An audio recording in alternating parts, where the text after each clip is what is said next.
attention to tonight's Game 2 in Boston. Bucks stole Game 1 thanks to a brilliant defensive showing and a triple-double from Giannis. He did it without Chris Middleton, too. Can he do it again? That's the question, with Middleton still out tonight. Meanwhile, Celtics guard Marcus Smart, who I swear it looked like he hurt every body part possible, questionable with a quad for tonight. Rick, is it an overreaction or an underreaction calling tonight a must-win for the Boston Celtics? Jenna, it's certainly not an overreaction, and I don't even know if it's an underreaction. It's just a fact. But actually, now that I think about it, I'm going to say underreaction because Game 1 was the must-win.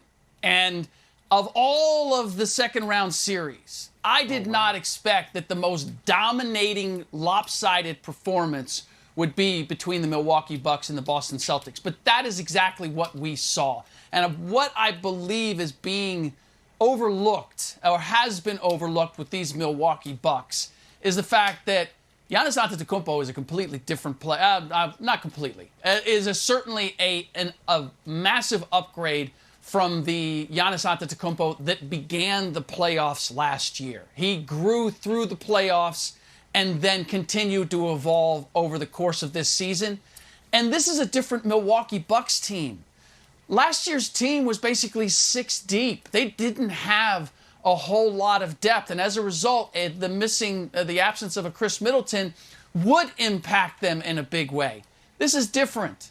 Giannis is now the type of player who can utilize all the pieces around him, no matter how complementary they may be, Chris, and they have more pieces to go to. So I thought this would be somewhat of a competitive series. I thought the Boston Celtics would provide a test, but I never had a doubt that the Milwaukee Bucks were going to win the series because I just don't believe that they have an answer for Giannis Antetokounmpo. And if they pay too much attention to him, he has the wherewithal to utilize all the pieces around him. So, I forget, Chris, where were you going into this series? You had the Bucks too, right? You didn't really believe that the Bucks. What was it? I'm glad. I can't. Rick, I can't recall. Rick, I'm glad you went there. And I am saying it with my chest, just like I did last week. Boston That's the only way to 7. do it. And here's the unfortunate thing. Marcus 7? Smart It's going 7? may not play tonight. Marcus Smart may not play tonight. If he does, he's compromised because of the bruised quad, not to mention other stuff that might be bothering him. Jaylen Brown's on a bad hamstring. So this is what's unfortunate. We're not going to really be able to find out if my prediction would have come true. Because Boston, they can't beat Milwaukee without Marcus Smart. Can't do that. At 100%. Broussard. All right? Jaylen Brown, they can't beat Milwaukee without Jaylen Brown. The injuries, if you had told me Marcus Smart's going to get hurt in Game 1, if you had told me Marcus Smart's going to get hurt in Game 1, I wouldn't have predicted Boston's going to win. Hold on. Wait, These Brew, are just can facts, I jump in and folks. ask you a question? It's unfortunate, Can I but ask it you a is question? true. Yeah, Brew. Go ahead. Okay, Bravo, but here's by the the way. problem. Wait. Put everyone back on the screen. Here's the problem.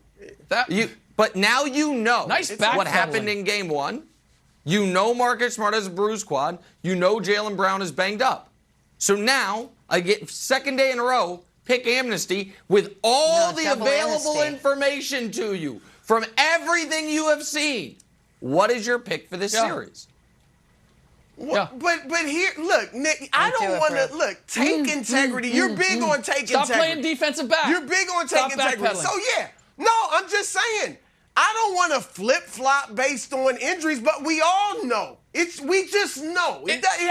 We just know you can't jump on Broussard. Come on over. It's okay. We're going to let you into the boat. Major injuries. Okay. That's all. Okay. Nick, if Luka, you don't have to stay on the island. Come on, get in on the boat. We're leaving. They're not winning anyway. But if Luka gets hurt, Nick, we're not gonna pounce on you for the Mavericks losing the Phoenix. You're right. If Luka gets hurt, I won't. Oh, Maybe Rick, that's right. I won't. We already did that. That's right. But if you know, if all of a sudden Maxi Kleber they don't have anybody has a bruised calf, and I'm like, oh, well, we'll never know what could have happened. Like, let's let the games play out. Maxi Kleber compared to the defensive player of the year.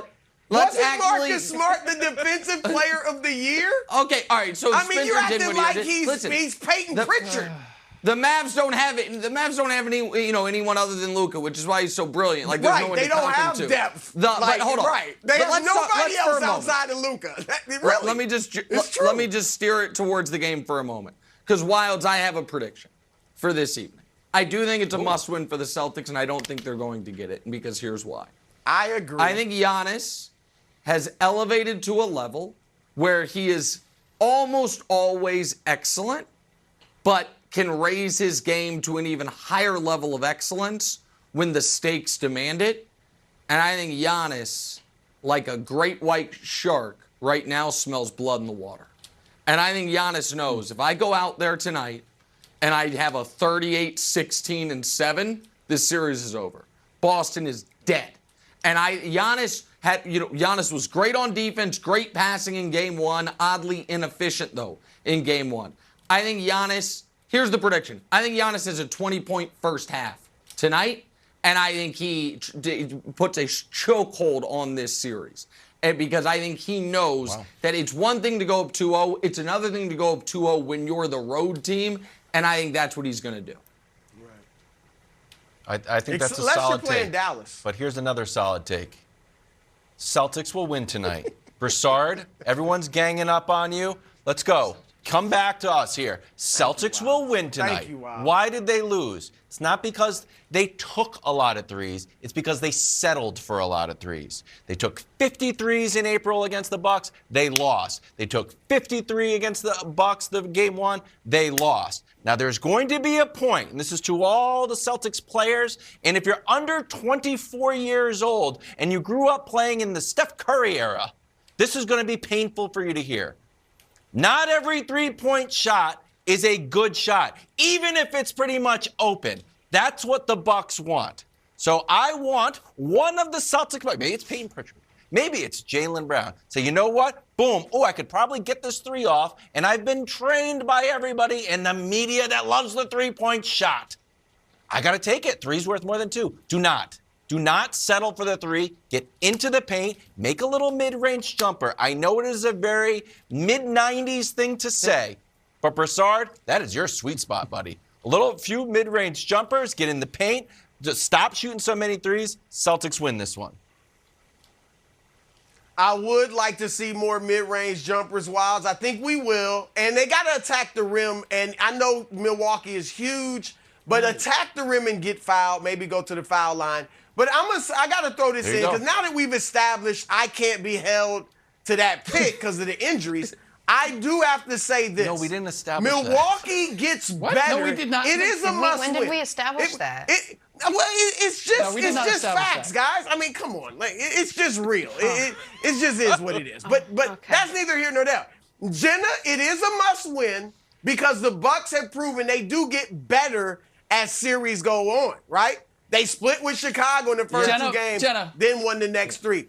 Last year, they lost the first 2 to Brooklyn and Phoenix, and then won the series. So they get better. So Boston must win tonight to, push this thing forward. We did a whole segment. I still don't know what you're doing. Are you staying? So you're staying. Yeah. Okay, stay put. When was the last time you saw Drowning Man on TV? I'm staying, but we just understand. Which we just understand player, the situation. guys? It's unfortunate. Who's going to take the top spot in Knicks playoff?